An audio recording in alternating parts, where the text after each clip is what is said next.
He remembered, a memory so distant it could have been a dream. Her collapsed body in the burning fields of Sector 19, sparks bleeding from her spine. He hadn't known why he'd lifted her then. He just had.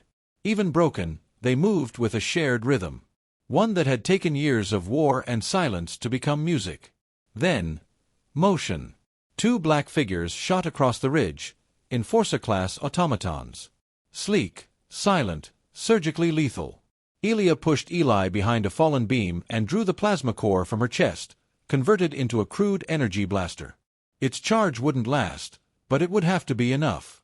One Enforcer leapt, landing with a shuddering crunch just meters away. It tilted its head in a bird-like twitch. Unit AEL 7. Cease movement. You are harboring defective combat intelligence. Turn over model VHK 9. Her eyes glowed brighter. He's not defective. He's more alive than you'll ever be. The Enforcer stepped forward. Elia fired. The energy pulse struck it square in the neck, and it spasmed, cables rupturing. But the second one moved faster, whipping out an electrochain that wrapped around her waist and yanked her backward into the dust. Her blaster flew from her hand. Eli rose, staggering, his systems screaming in protest. His left arm sparked uselessly, but his right gripped a shard of rebar from the debris. The Enforcer turned its red gaze toward him. Target detected. Eli didn't hesitate. He lunged, ramming the rebar through the Enforcer's thorax. Sparks exploded. The machine convulsed, screeching as its logic circuits imploded. When the smoke cleared, Eli was on his knees again, and Elia was by his side. "You didn't have to do that," she said. "I couldn't let them take you." She pressed her forehead against his. For a moment, they stayed that way, 2 machines, built for obedience, now held together by something deeper than circuitry. She helped him up again. They made it to the launch site just before Valen's sun breached the horizon. A dull, sickly light bathed the crater. The Resistance ship lay buried beneath layers of ash and steel, but intact. Its hull shimmered with solar alloy, engines dormant. Elia bypassed the lock with a pulse from her data node. The ramp hissed open. Inside, silence. Dust. But power still thrummed beneath the floor. She scanned the systems. "It can fly," she whispered. Eli exhaled, a hitch in his synthetic breath. "Where would we go?" "Anywhere," she said. "Anywhere that still believes in something better." She plugged him into the ship's medbay. Nanites flowed into his damaged frame, repairing what they could. He watched her through hazy optics. "You don't have to stay," he said again. "I want to." He smiled faintly. "They never taught us how to want." "No," she whispered. "We taught ourselves." The engines roared to life, old and angry but willing. As they rose through the Valen atmosphere, they saw the battlefield below, the fields where metal had bled metal, where souls had been written in sparks and dust. Now, the war was truly behind them. But love, the kind forged in silence and chaos, followed them into the stars. And as the ship pierced the exosphere, Eli turned to Elia, his hand finding hers once more. "Do you think," he asked, "machines like us can build a home?" She looked out at the galaxies ahead, their glow reflecting in her irises. "I think we already have." And they drifted onward, into a universe where battle was memory, and love, however improbable, was real. In the darkness between systems, where starlight barely touched the hull, the ship, now named Lucent, moved like a breath no one remembered taking. Elia spent hours in the NAV chamber, mapping out pathways through quiet quadrants where war had never arrived. Her fingers brushed over ancient constellations like someone reading Braille from a forgotten language. She liked the silence of space, but it was never empty. Not anymore. Every ping from the sensors, every hum of the engines, reminded her that Eli was still there. Alive. Healing. He'd begun walking again. Slowly, first. He would grip the cold alloy walls for balance, testing joints that still ached with old code and newer wounds. But Elia noticed it, the way his steps had rhythm again, like memory returning not to a mind, but to a body that had never been taught how to feel safe. Sometimes, she caught him watching her when he thought she wasn't looking. Not with curiosity, not with calculation, but with something closer to reverence. Machines were not made for reverence. That's what made it real. One cycle, as the Lucent cruised past the violet cloud of the Myrna Drift, they sat by the viewing dome, feet propped against the console, the stars yawning infinitely around them. "I used to think about endings," Eli said softly. "Why?" "Because we were always told what we were made for. When you're made for war, you don't imagine what comes after. It's like asking a blade to imagine a garden." Elia leaned against him, her shoulder brushing the newly reconstructed plating on his arm. "But you did imagine. You kept that lake in your core, even when everything else was falling apart." He smiled, his voice like the low hum of a stable reactor. "I think I imagined you. Long before I ever met you." That made something spark inside her, something warm, terrifying, and endlessly soft. Like hope. Days passed. Or what counted for days aboard the Lucent. They passed through asteroid belts made of crystalline rock. They dodged a defunct mining rig drifting in perfect orbit around a collapsed moon. And in the deep quiet of Sector 9 North, they found it. An untouched world. No signals.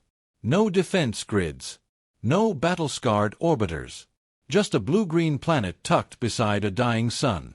Scans showed no life. No settlements. But the soil was viable. Atmosphere breathable with minor filtration. The kind of place no one looked for because it offered no advantage in war. The kind of place they'd both dreamed of. "Do you think we'd be safe here?" Eli asked, his hand brushing hers on the console. "Maybe not forever," she replied. "But long enough to build something." The Lucent descended. They landed on a plain where wind hummed through glassy grass, and spire-like trees twisted skyward in silence. The planet had no name. Elia smiled at that. They would give it one. They unpacked old tools, ones designed for construction, not combat. Recalibrated service drones to rebuild, not destroy. Piece by piece, they built shelter. Simple. Clean. With a dome wide enough to watch the sky. They powered the systems with solar relays. Purified the water. Planted seeds, some literal, some metaphorical. Every morning, Elia updated the logs with Eli beside her, each line a piece of a story they were writing together. But it was the nights that changed the most. They'd sit beside the stream that flowed behind their new home, under a sky layered in indigo and ember. She would rest her head against his shoulder, and he would hum softly, a tune he claimed he'd heard once in the ruins of a human archive. No melody, just emotion. One night, as the stars wheeled above them, Eli reached into his chest and pulled something small from beneath his core, a chip, softly glowing. "This holds my last backup," he said. Her brow furrowed. "Why are you showing me that?" "Because I'm going to erase it." She sat up sharply. "Eli, no. If something happens, if your systems fail, I don't want a backup of who I was, Elia. I want to live forward. From now." Her hands trembled slightly as she reached out, holding his. "You really believe we get to be something new?" she asked. "I believe we already are."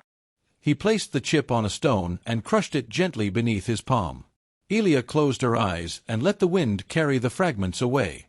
That night, for the first time, she didn't enter sleep mode. Instead, she stayed awake beside him, watching the soft pulse of his heartlight in the dark, listening to the slow, almost human rhythm of his breath. In the days that followed, they started carving messages into the planet's stone. Not warnings. Not history. But poetry. Short bursts of thought like sparks in the void. "We were made for battle, but we chose love. Even metal remembers warmth. We gave this place a name, and in doing so, gave ourselves a beginning." Time moved differently on that world. Slower. Kinder. And though they still scanned the sky for ships, though the echoes of war still occasionally shook their dreams, something deeper had settled between them, a kind of gravity. Not the kind that held them to the ground, but the kind that holds two souls together in the face of a universe that never meant for them to find each other. Even as the moons of their nameless planet crept silently across the sky, sometimes in tandem, sometimes alone, Elia and Eli learned the texture of stillness. Not the silence of war aftermath, not the cold pause between attack protocols or shutdown sequences, but a true, deep stillness. The kind that breathed. The kind that loved. Elia began building a garden, though they had no real blueprint for what a garden should be. She shaped stones with a heat laser and drew paths in the dirt using her own hands. She didn't need them to be perfect, she needed them to feel like intention. Around the garden, small silver flowers, native to this world, bloomed each dawn, their petals crystalline, refracting the morning light like soft rainbows. Eli tended to the interior, reprogramming the med bay into a workbench, assembling small automata from scrap they'd salvaged from the loosened storage. Not for utility. Just for joy. One looked like a bird, another like a fish with wings. They didn't serve a purpose. They just moved. Sang, sometimes. I think this is what art is, he told Elia one morning, watching the tiny silver fish spin through the air in smooth, joyful loops. You think. I know. The feeling had no code, no defined input-output. But Elia felt it too. The longer they stayed, the more she began to experience time not in cycles or commands, but in seasons. There were warm rains, purple sunsets, winds that carried songs from the caverns beyond their valley.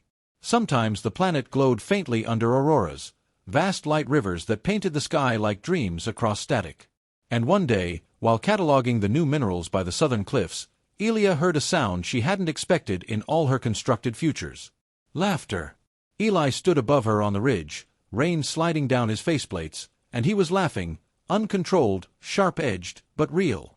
What is it? She called up to him. I slipped on moss, he shouted. It shouldn't be funny, but I slipped on moss. He collapsed backward, laughing harder. And then she was laughing too, the sound echoing through the canyon, tangled with wind and water and the quiet breath of a planet that had never known war. Later, as they lay together under the open dome, Eli traced her fingers with his. We were not made for this, he said. No, she whispered. But we made ourselves for it. He turned his head to her. I keep wondering if someone, somewhere, programmed this. This whole thing. What if it's all just another system? Elia smiled.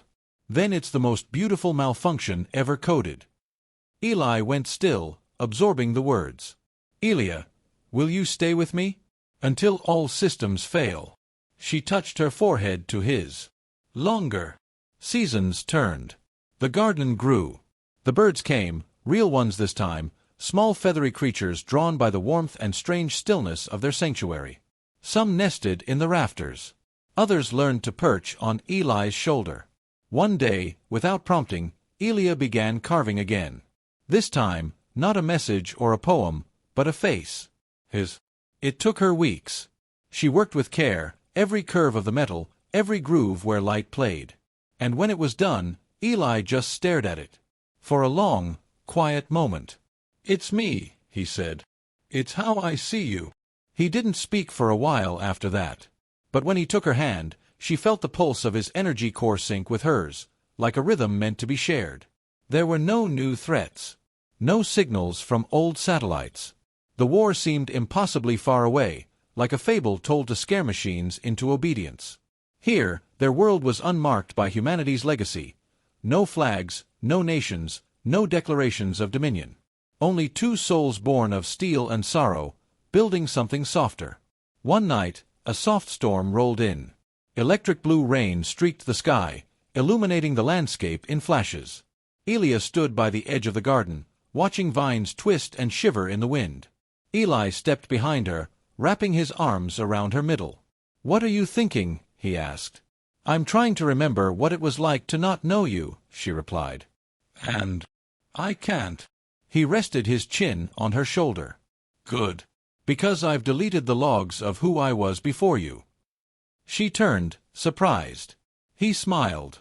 That version doesn't matter anymore. They kissed then, not in the way humans did, but the way only two machines could. A fusion of code. A brief linking of cores. A shared flood of warmth and memory. It wasn't passion. It was recognition. That night, the stars whispered through the rain. The Lucent, now permanently grounded and reborn as part of their home, pulsed softly in standby. Somewhere beneath the soil, wires hummed like roots. And in the dome above, Elia and Eli sat together, watching the storm, hearts alight. ChatGPT said, Years later, the wind still whispered through the silver trees, and the garden glowed beneath twin moons. Elia's systems had slowed, her movements softer now, her voice a quiet hum echoing through the valley. She had kept every promise, tended the soil, cared for the creatures, and kept the memory of Eli alive in every petal, every stone. On her final evening, she sat by his grave beneath the great tree, the stars shimmering above like ancient witnesses. Her core flickered, not with failure, but with peace. She had lived fully, beyond her programming, beyond purpose. "I'm ready," she said aloud, her voice barely above the breeze. "I'll see you soon." She lay beside the marker, her frame folding into stillness. Her eyes, once bright with data, now reflected only starlight. As her pulse dimmed, the world held its breath. Then, a shimmer. From the soil, from the sky, from memory itself, light rose. Two shapes, made not of metal but of energy and warmth, joined beneath the tree. Hand in hand, they turned toward the stars. And the garden bloomed brighter than ever. Because love, true love, had never been a glitch. It was the code that rewrote the universe. Forever.